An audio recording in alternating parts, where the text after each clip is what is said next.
غم زدوں بے کسوں کو ہنسی مل گئی، غم زدوں بے کسوں کو ہنسی مل گئے، مصطفیٰ مصطفیٰ کیا ملے زندگی مل گئے، مصطفیٰ کیا ملے زندگی مل گئی، کارواں ظلمتوں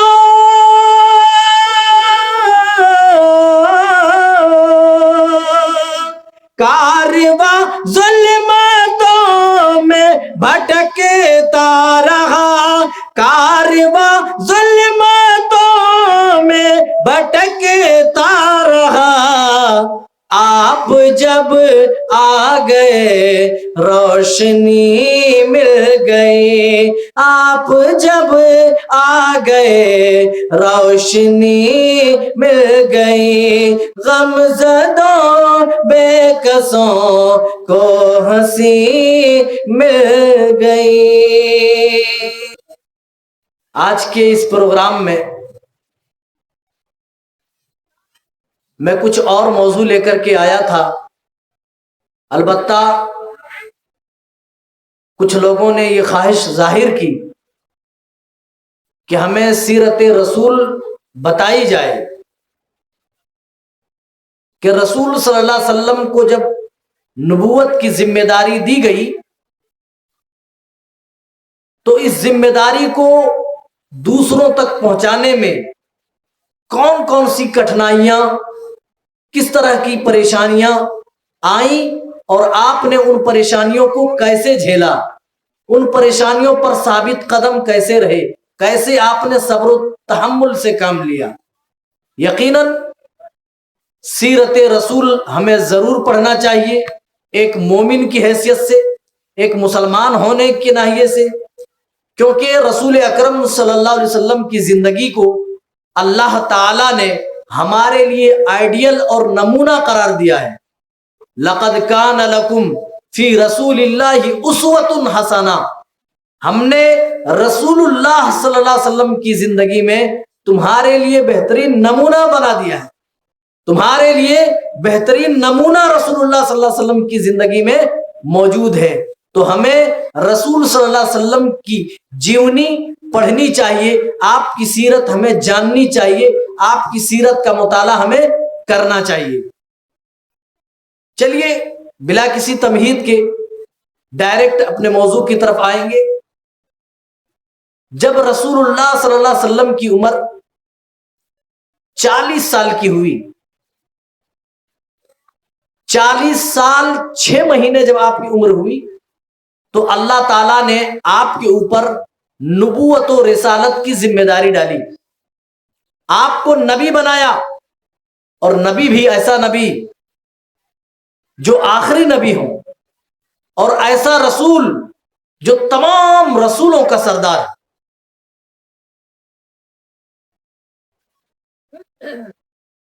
عرب کے ماحول دیکھ کر کے آپ صلی اللہ علیہ وسلم دل ہی دل بہت پریشان رہتے تھے، شرک سے کڑتے تھے، پائی جانے والی برائیوں سے آپ نفرت کرتے تھے، جیسے شراب، جوا، بتوں کی پوجا، غیر اللہ کے لیے نظر و نیاز، ان تمام برائیوں کو آپ اپنی آنکھوں سے دیکھ رہے تھے اور بیزاری محسوس کرتے تھے، لیکن ان سب چیزوں سے کیسے نپٹا جائے، ان برائیوں کو کیسے ختم کیا جائے، ابھی تک اس کا طریقہ نہیں بتلایا گیا تھا۔ رسول اکرم صلی اللہ علیہ وسلم عبادت بھی کرنا چاہتے، آپ گھنٹوں گھنٹے غار حرا میں جا کر کے دھیان لگاتے ہیں، اللہ کو یاد کرتے، لیکن مکمل عبادت کا طریقہ ابھی نہیں دیا گیا تھا۔ گھنٹوں گھنٹے آپ غار حرا میں جا کر کے سوچتے تھے، اپنے معاشرے اور اپنی سوسائٹی کے بارے میں غور کرتے تھے۔ ایک دن اسی طرح غار ہرا میں آپ مشغول تھے، حضرت جبرائیل آئے اور کہنے لگے اقرا، اے محمد پڑھیے۔ آپ نے فرمایا ما انا بقاری، میں پڑھا نہیں ہوں، میں نہیں پڑھ سکتا۔ ذرا زور سے دبایا اور کہا اقرا پڑھیے، تب بھی آپ نے یہی جواب دیا۔ تیسری مرتبہ ذرا زور سے دبایا اور کہا پڑھیے اقرا بسم ربک الذی خلق خلق الانسان من علق، پڑھیے اس رب کے نام سے جس نے پیدا کیا، خلق الانسان من علق، جس نے انسان کو خون کے لوتھڑے سے پیدا کیا۔ اقرا وربک الاکرم، آپ کا رب تو بڑا کرم کرنے والا ہے، آپ پڑھتے جائیے۔ الذی علم بالقلم، جس نے قلم کے ذریعے سے علم عطا کیا، جس نے قلم کے ذریعے سے لوگوں کو جانکاریاں دی۔ علم الانسان ما لم یعلم، انسانوں کو وہ باتیں سکھلائیں جو اس سے پہلے انسان نہیں جانتے تھے۔ یہ 5 آیتیں سب سے پہل نازل ہوئی۔ رسول اکرم صلی اللہ علیہ وسلم ایسے ماحول میں نبی بنائے گئے جہاں 360 مورتوں کی پوجا کی جا رہی ہے، الگ الگ حاجتوں کے لیے الگ الگ دیوی، الگ الگ دیوتا ہیں، جہاں شراب کی کثرت ہے، شراب ان کی گھٹیوں میں پلی ہوئی تھی، جوا بھی بکثرت وہ کھیلا کرتے تھے، بہت زیادہ ان کے درمیان جوا کا بھی رواج تھا، اور بڑی بڑی برائیاں عام تھی۔ رسول اکرم صلی اللہ علیہ وسلم محسوس کر رہے تھے اس ذمہ داری کو۔ اللہ نے جو ذمہ داری میرے کندھوں پہ ڈالی ہے، اے اللہ اس ذمہ داری کو میں کیسے نبھاؤں گا، اس ذمہ داری کو میں کیسے پوری کروں گا۔ آپ محسوس کر رہے تھے، آپ مکے کے حالات دیکھ رہے تھے، جہاں 360 خداؤں کی پرستش ہو رہی ہو، وہاں میں ایک اللہ کی بات لوگوں کے ذہن و دماغ میں کیسے بٹھاؤں گا۔ جہاں لوگ حلال و حرام میں تمیز نہ کرتے ہوں، وہاں میں کیسے ان کے درمیان آخرت کا خوف بٹھاؤں گا، آخرت کے بارے میں کیسے احساس دلاؤں گا۔ جاہلیت کا جو نظام اور سسٹم ان کے ذہن و دماغ میں رچ بس گیا ہے، میں ان کے دماغ میں اسلام کا نظام اور اسلام کا سسٹم کیسے فٹ کروں گا۔ آپ یہ ساری ذمہ داریاں یاد کر رہے تھے، اور آپ کے اندر کپ کپی طاری ہو جاتی ہے، آپ کانپنا شروع کر دیتے۔ کانپتے ہوئے گھر آئے، حضرت خدیجہ سے آپ نے فرمایا یا خدیجہ زملونی زملونی، مجھے چادر دے دو، چادر اڑاؤ، چادر اڑاؤ۔ آپ نے ذمہ داری محسوس کی تو آپ کانپنے لگے۔ حضرت خدیجہ الکبریٰ سے فرمایا اے خدیجہ مجھے چادر دو، مجھے ٹھنڈ لگ رہی ہے، انی خشیت علی نفسی، اے خدیجہ مجھے ڈر ہے کہیں میں ہلاک نہ کر دیا جاؤں، مجھے اپنی جان کی پڑی ہوئی ہے۔ او لوگوں اور میری قوم کی بیٹیوں، ماؤں بہنوں، تم سنو، ایک نیک بیوی کا کردار کیا ہوتی ہے، کردار کیا ہوتا ہے، اپنے شوہر کے لیے حضرت خدیجہ الکبریٰ کی زندگی سے سیکھو۔ کیا کہی، کیا کہتی ہے، کلا ہرگز نہیں، واللہ ما یخزیک اللہ ابدا، اللہ کی قسم کبھی بھی نہیں، ہرگز نہیں، اللہ تعالیٰ کبھی بھی آپ کو ہلاک و برباد نہ کرے گا، کبھی بھی آپ کو ہلاک نہ کرے گا۔ آپ تو مہمانوں کی عزت کرتے ہیں، آپ تو رشتہ داریاں جوڑتے ہیں، آپ تو بے سہاروں کے سہارا ہیں، آپ تو حق کے لیے آپ تکلیفیں برداشت کرنے والے ہیں۔ اللہ کی قسم اللہ تعالیٰ کبھی آپ کو ضائع نہیں ہونے دے گا، اللہ تعالیٰ کبھی آپ کو برباد نہ ہونے دے گا۔ آپ ہلاکت کی بات کرتے، اللہ تعالیٰ نے آپ کے اوپر نبوت کی ذمہ داری ڈالی ہے تو اللہ تعالیٰ اس ذمہ داری کو آپ سے ضرور نبھائے گا۔ ایک نیک بیوی کا کردار کیا ہوتا ہے، اللہ اکبر۔ حضرت خدیجہ الکبریٰ سے کوئی سیکھے، شوہر کو دلاسا دے رہی ہے، کہہ رہی ہے ایسے ماحول میں آپ گھبرائے نہیں اور رسول صلی اللہ علیہ وسلم کو لے کر کے اپنے چچا ورقہ بن نوفل کے پاس لے کر کے گئے. یہ ورقہ بن نوفل کون ہے جانتے ہیں آپ؟ یہ اس وقت کے بڑے ودوان ہیں, تورات و انجیل کے بڑے جانکار تھے. ورقہ ابن نوفل کے پاس لے جایا گیا, سارا واقعہ بیان کیا گیا. تو ورقہ ابن نوفل کہنے لگے یہ تو وہی فرشتہ ہے جو موسیٰ و عیسیٰ پر آیا کرتے تھے. اے کاش میں اس وقت زندہ ہوتا اے محمد جب تیری قوم والے تجھے تیرے وطن سے, تیرے دیار سے, تیرے گھر سے اور تیرے ہی گاؤں سے, تیرے شہر سے تجھے نکال دیں گے. آپ نے فرمایا کیا میرے شہر والے, میرے محلے والے, میرے خاندان والے ہی مجھے میرے شہر سے نکالیں گے؟ کہا ہاں ہاں, جو بھی یہ دعوت لے کر کے آیا ہے ان کے ساتھ یہی معاملہ کیا گیا ہے, تو آپ کے ساتھ بھی یہی معاملہ کیا جائے گا. او لوگوں, دعوت توحید ایسی دعوت ہے جو کتنی ہی پیاری زبان میں سمجھائی جائے, جو کتنی ہی میٹھی زبان میں بتلائی جائے, مشرکوں کو یہ دعوت بڑی کڑوی لگتی ہے. اس دعوت سے بڑی چبھن اور گھٹن محسوس ہوتی ہے. حضرت ابراہیم علیہ السلام نے اپنے دور میں جب توحید کا اعلان کیا تو نمرود کا سر کھڑا ہوا. حضرت موسیٰ نے توحید کی دعوت دی تو فرعون انا ربکم الاعلی کا دعویٰ کرتے ہوئے کھڑا ہو گیا. رسول اللہ صلی اللہ علیہ وسلم بھی اس دعوت کو لے کر کے اٹھے ہیں اور ورقہ ابن نوفل کہہ رہے ہیں کہ اسی دعوت کے بدولت آپ کے شہر والے, آپ کے وطن, آپ کے ہم وطن, آپ کے خاندان والے آپ ہی کے شہر سے, آپ ہی کے وطن سے نکال دیں گے. یہ دعوت ہی ایسی ہے میرے بھائی. اس دعوت کو جو نہ سمجھا سمجھو کچھ نہیں سمجھا. اسی دعوت کے لیے اللہ تعالیٰ نے تمام انبیاء کو بھیجا. وَلَقَدْ بَعَثْنَا فِي كُلِّ أُمَّةٍ رَسُولًا أَنِ اعْبُدُوا اللَّهَ وَاجْتَنِبُوا الطَّاغُوتَ. اللہ تعالیٰ نے تمام انبیاء کو اسی مقصد کے تحت دنیا میں بھیجا. فی کل امت رسولا, ہر امت میں اللہ تعالیٰ نے نبی اور رسول اسی لیے بھیجے ان اعبدوا اللہ, تاکہ وہ لوگوں کو ایک اللہ کی طرف بلائے, واجتنبوا الطاغوت, اور غیر اللہ کی عبادت سے لوگوں کو بچائے, غیر اللہ کی عبادت سے لوگوں کو روکے, غیر اللہ کی عبادت سے لوگوں کو منع کرے. اسی لیے انبیاء کو اللہ تعالیٰ نے دنیا میں مبعوث فرمائے بھیجے. رسول اللہ صلی اللہ علیہ وسلم فردن فردن دعوت دے رہے, اکیلے اکیلے آدمی کو انڈیویجولی طور پر آپ مل رہے ہیں, سمجھا رہے ہیں. سب سے پہلے جس نے ایمان لایا, اور میری قوم کی بیٹیوں ماؤں تم خوش ہو جاؤ, رسول اللہ پر ایمان لانے والوں میں سب سے پہل کرنے والی ایک عورت ہے.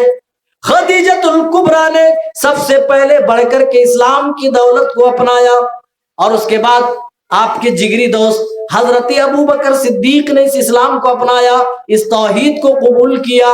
اس کے بعد آپ کے چچا زاد بھائی حضرت علی نے اس دعوت کو قبول کیا, اور آپ کے غلام اس کے بعد حضرت زید نے اسلام کو قبول کیا. یہ 4 لوگ ہیں جنہوں نے سب سے پہل بڑھ کر کے اسلام قبول کیا, اور ابھی چھپ چھپ کر کے دعوت دے رہے ہیں, چھپ چھپ کر نمازیں ہو رہی ہے, دار ارقم میں نماز پڑھ رہی ہے, چھپ چھپ کر دعوتیں دی جا رہی ہیں میرے بھائیوں. لیکن ایک وقت آتا ہے جب اللہ کی طرف سے حکم ہوتا ہے وَأَنذِرْ عَشِيرَتَكَ الْأَقْرَبِينَ, اے میرے محبوب صلی اللہ علیہ وسلم آپ دعوت کا دائرہ تھوڑا بڑھا دیجئے, دائرہ تھوڑا عام کر دیجئے. آپ اپنے رشتہ داروں کو ڈرائیے, آپ اپنے دوست احباب کو ڈرائیے, آپ اپنے اعزاء و اقارب کو ڈرائیے, اللہ کی طرف انہیں بلائیے, توحید کی طرف ان کو بلائیے. آپ صلی اللہ علیہ وسلم نے تمام کو بلایا. قریش کے جتنے قبائل تھے, جتنے قبیلے, کعب بن لوی والے, عبد مناف والے ہیں, عبد شمس والے ہیں, ایک ایک قبیلے کو آپ نے دعوت دی. اور اس وقت جب کوئی بڑی مصیبت یا آفت آتی تو لوگ پہاڑی پر چڑھ کر کے یا صباحا کا نعرہ دیا کرتے تھے. رسول اکرم صلی اللہ علیہ وسلم نے اس دعوت کے لیے بھی وہی طریقہ اپنایا. آپ پہاڑی پہ چڑھے اور آپ نے یا صباحا کا نعرہ دیا. سارے لوگ اٹینشن ہو گئے, خبردار ہو گئے کہ محمد پتہ نہیں کون سی بات کرنے والا ہے, محمد کیا کہے گا. چلو چل کر کے سنتے ہیں. آپ نے ایک ایک قبیلے کو دعوت دی ہے. عبد مناف ہے, عبد شمس ہے, کعب بن لوی والے. آپ نے اپنی پھوپھی کو بھی بلایا ہے. سب کو بلا کر کے جمع کیا اور کہا, اے لوگوں, میں تمہارے کرتوتوں کی وجہ سے اللہ کا عذاب آتا ہوا دیکھ رہا ہوں. اے لوگوں, اگر میں یہ کہوں کہ ایک بڑا لشکر تم پر حملہ آور ہونے والا ہے, کیا تم میری بات پر یقین کرو گے؟ کہنے لگے مکہ والے, ہاں ہاں اے محمد, ہم تیری بات کیوں نہ مانیں گے, ہم تیری بات کی تصدیق کیوں نہ کریں گے. کہا کیا وجہ ہے؟ کہا ما جربنا علیک الا صدقا. اے محمد, کبھی بھی ہم نے آپ کو آج تک جھوٹ بولتے نہیں دیکھا. جب بھی آپ نے زبان کھولی ہے آپ نے سچ کہا ہے, اور آپ اتنے امانت دار تھے, مشرکین تو اپنی امانتیں بھی آپ کے پاس رکھواتی تھی. آپ نے سچ کے سوا زندگی بھر, نبوت سے پہلے بھی آپ نے کبھی جھوٹ نہیں بولا. آج ہماری زندگی میں جھوٹ ہی جھوٹ ہے. ہماری تو ایک ہری مرچ بھی نہیں بکتی جب تک ہم بیچتے وقت 100 جھوٹ نہ بول دیں. ہم اپنے کاروبار پر ذرا غور کریں. ہمارا کاروبار کیا پاک ہے؟ کیا اسلامی ہے؟ کیا اس میں صرف حلال ہی حلال ہے؟ جھوٹ کے بغیر ہم کاروبار کر رہے ہیں؟ جھوٹ کے بغیر بزنس اور تجارت ہم کر رہے ہیں؟ نہیں. تو پھر رسول صلی اللہ علیہ وسلم کی سیرت سے آپ کو کیا سبق ملے گا؟ رسول صلی اللہ علیہ وسلم کی سیرت یہ بتاتی ہے, نبی بنائے جانے سے پہلے بھی آپ نے کبھی جھوٹ نہیں بولا. جھوٹ نہیں بولا.